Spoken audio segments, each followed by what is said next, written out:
Hello, my name is Anthony Lent, and today I'm going to talk to you about the fundamentals of firing an M16 rifle.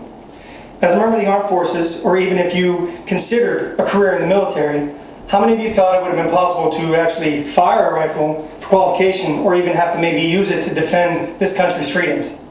Well, if you needed to, in my opinion, proper fundamentals are the most important thing when firing a rifle for qualification, or God forbid, you may have to use it to defend yourself. Allow me to start with the first fundamental, sight alignment and sight picture. To understand sight alignment, you need to understand what the sights look like.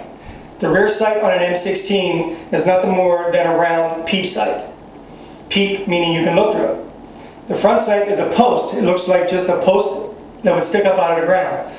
So what you would have to do for proper sight alignment is to look through the rear peep sight, which is a circle, and center the post in the middle of that circle.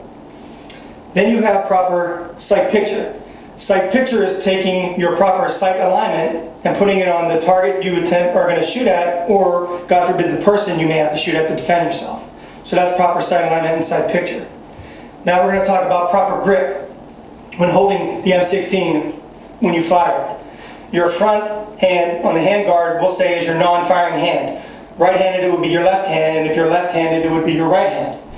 So your non-firing hand will hold the handguard. Your strong hand or your firing hand will hold the pistol grip on the rifle here. That's how you hold the weapon when you're going to fire it. Now we're going to talk about stock weld. Stock weld is where you put your cheek on the stock of the weapon when you're going to fire the weapon. To have your cheek in the right place, it properly aligns the sights. To do that, you rest your chin on the stock and just rotate forward, resting your cheek on the stock of the weapon. And you normally line your sights up pretty good. So that is holding the weapon and proper stock weld. Now we're going to talk about probably the most important fundamental, and that is proper trigger squeeze. When we manipulate the trigger on the M16, we're going to use the center of our first pad on our non-firing hand, this finger here. The center of that first pad is what gets placed on the trigger.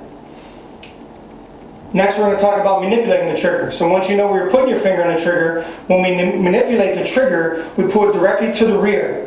Squeeze it nice and slow, concentrating on your sight alignment and your sight picture. So you apply soft, direct, easy pressure straight to the rear. The weapon will fire, and then you go through your proper follow-through.